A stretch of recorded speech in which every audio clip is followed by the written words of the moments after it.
Every day you and I get bombarded with negative news. Just like the body becomes what we eat, the mind becomes what we're putting in. It is important to listen to stories that not only gives you hope, but also inspires you and uplifts you.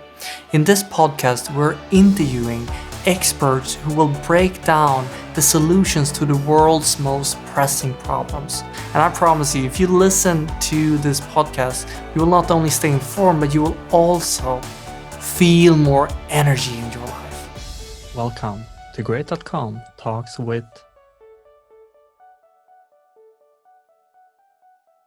Great.com is a philanthropical project where we're donating 100% of our profit towards the most effective cause areas like protecting the rainforest, funding climate change technology. And if you want to help support that mission, please subscribe and like to this channel.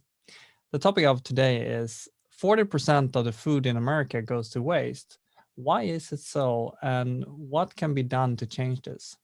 And to understand more about this, we've invited Julia Kinner, who is working at the community-based food relief program called Table to Table. So I want to say welcome, Julie, to this interview.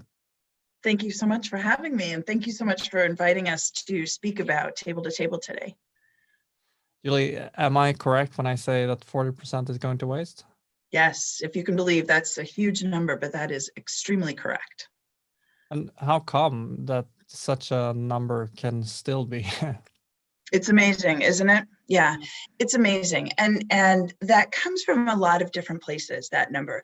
It comes from grocery stores throwing out food that they can no longer sell, bruised apple, bruised banana, milk that expires today. It comes from farmers who can't sell all of their product.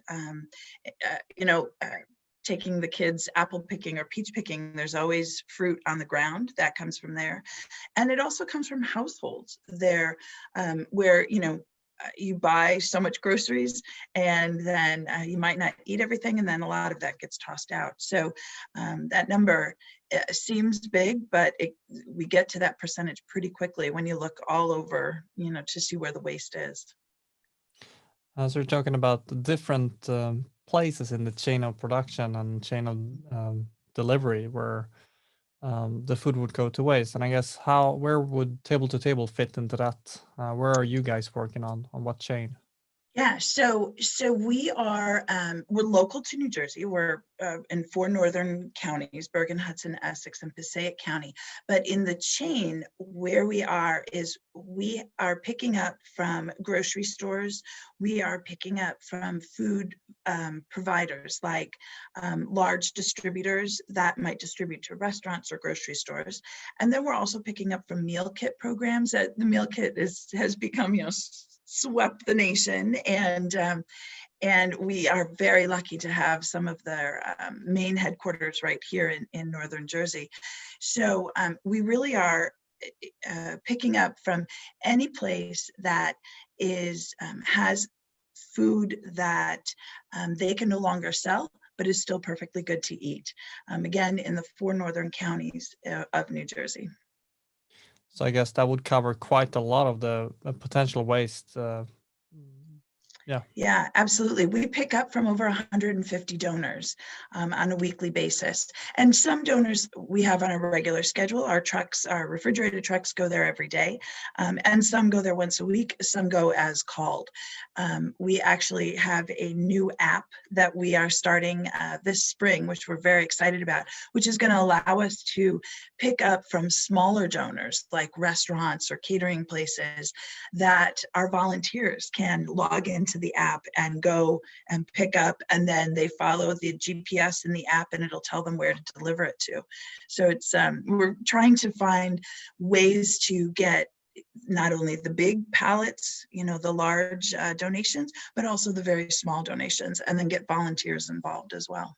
Fantastic. So you're saying basically that people want to do something about this. Like if you're owning in a restaurant, it just, the trick part is just how. So you're solving, people can now engage themselves, order a pickup truck. You're saying, it just makes sense. I mean, this is food that we know is delicious and healthy and good to eat. So it just absolutely makes sense to be able to get it to someone who can be nourished by it and someone who can be fed by it. I think that, for so long, people are just used to tossing stuff out. And now we see that food waste, 40%, of food waste is not only a problem, but hunger in this country is a huge issue. And especially during these times with COVID, we have seen this number increase. We've seen our lines of different food pantries and soup kitchens, all the places that we're delivering food to, they have increased tenfold in many cases. I was just at an agency yesterday, a church in Englewood, New Jersey, and Englewood is an affluent neighborhood. It's in Bergen County. And I was able to stand and watch our trucks unload the pallets. I watched volunteers make bags of this beautiful produce, gorgeous, incredible food. And then I watched over 800 cars drive past, pop their trunk open, and I watched volunteers put food in the trucks or in the cars. It was overwhelming because this is, you think of different neighborhoods, and Englewood is not a place that you think of with such great need. And it was overwhelming yesterday just to see the miles of cars, 800 cars. And then they had volunteers that actually delivered to 300 other houses that didn't have cars, like seniors or people that couldn't get out. So, and that's just one program. We're in over 200 programs like that in the 4 counties. So the need is out there. And if we can fill this hunger need by by picking up this food that would otherwise be wasted, we're serving 2 purposes. We are rescuing this beautiful food that would have been thrown away, and we're feeding people. It just makes sense. Perfect match. Yeah, I see that. Yeah. Let's if people would like to do more and help more, engage in this cause area. Mm-hmm. As an individual, maybe living in a household, or as a restaurant owner, or actually owning like a supermarket, do you have advices on how to think, or the mindset to bring into this? Absolutely. I think that as far as the mindset, you just have to know that that food is not garbage. It's not waste. It's that food that you might think is, not able, like, go back to the bruised banana, the bruised apple, the milk that expires today. Yes, you as an individual consumer might not be able to drink a gallon of whole milk in one day by the time it expires, but imagine that being picked up and delivered to a soup kitchen where, some kids who don't have a hot meal will now be drinking milk for the first time of their life. Some senior who hasn't had any oranges or hasn't had any produce because they might receive some like random pasta and peanut butter from other places. They're not receiving that fresh, the fresh goods, the good healthy things, and now they have the opportunity to have this food. So I think it is like you said, it's a mindset. It's something that you almost have to train yourself on, because it is easier at the end of the day to just toss everything in the garbage. It absolutely is. But think about the good that this food is going to bring, and think about how you're also making people healthy. 90% of what we pick up is perishable. So it's the produce, it's the meat, it's the dairy, it's the items that they don't normally get like in a regular food pantry box. They might get canned soup, cereals, things like that. But, everyone knows we need produce, we need meat.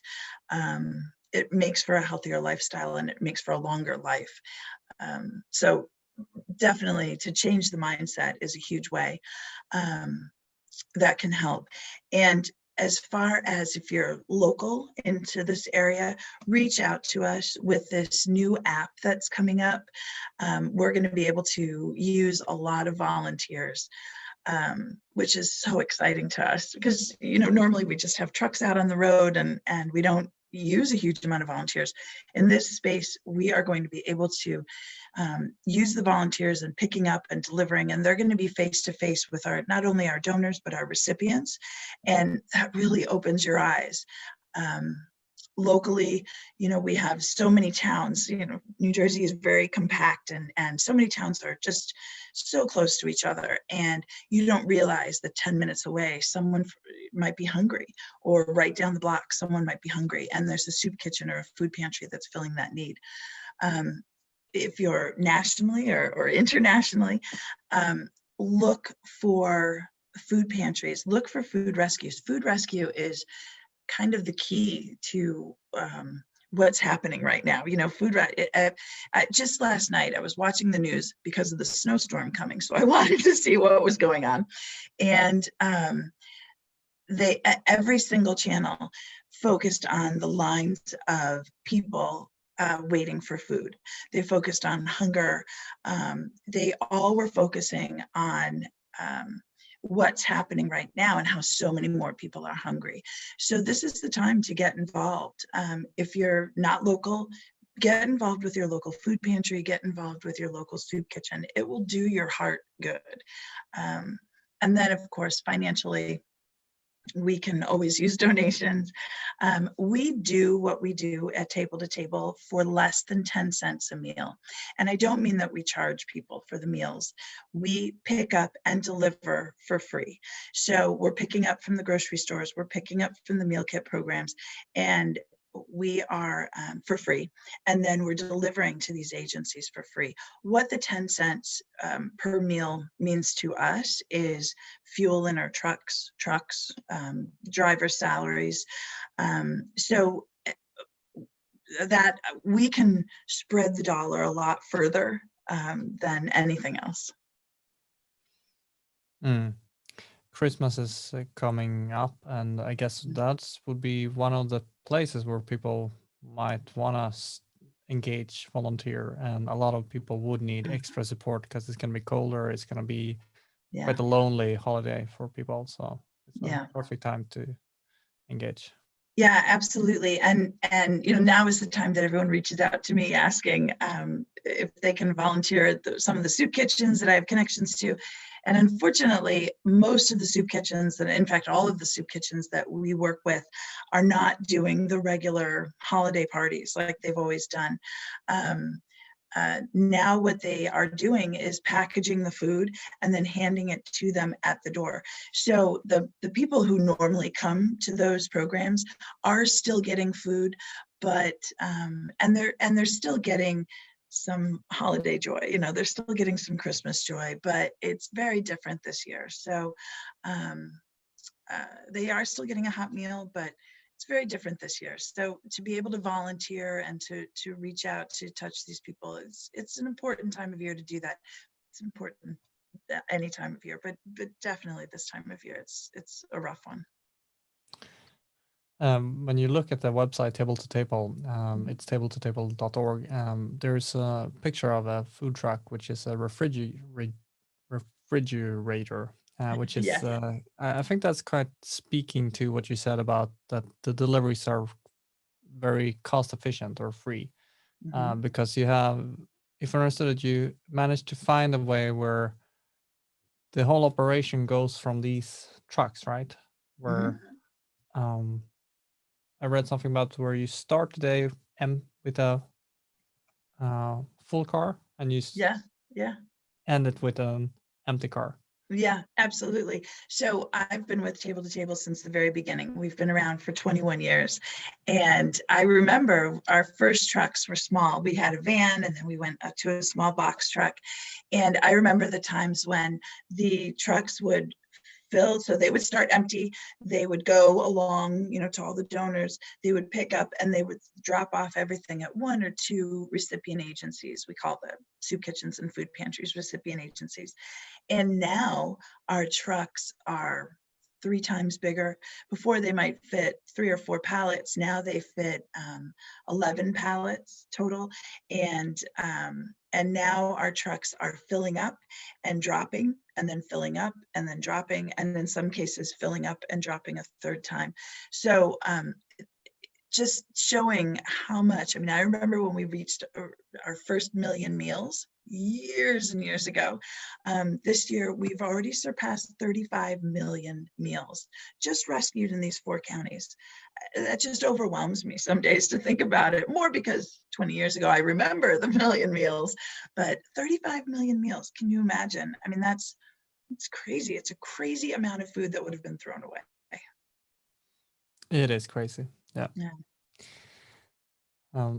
Right. We're going towards the end on this interview, and I would like to ask you, what would you want people to do after hearing this interview? Yeah. Locally, reach out to us. We would love to guide you in some way that we could get you involved with us. If you're not local to us, you can always accept donations. You can reach out to us on the website, www.tabletotable.org. But get involved. I highly recommend just getting involved. This is a need right now that so many people have, so many cities have. It does your heart good to get involved, whether you do a food drive in your child's school or in your own church and deliver it to a food pantry. It is now is the time, and it's the time to get involved, and it'll do your heart good. You'll be happy you did it. And the last question, is there anything extra important that you would like to empathize as the last word for this interview? Yeah, I think something that we've always believed from the very beginning is that we can take care of ourselves. We don't accept government funding. We don't ask for government funding. Everything that we do is raised on our own. It's big companies that are giving us grants and foundations and individuals. And I think the story there is that we can support each other. We can help our neighbors, and it's up to us to continue this. We don't, we need each other. And I think that's an important lesson, especially during these times. I think that's something that we've all learned.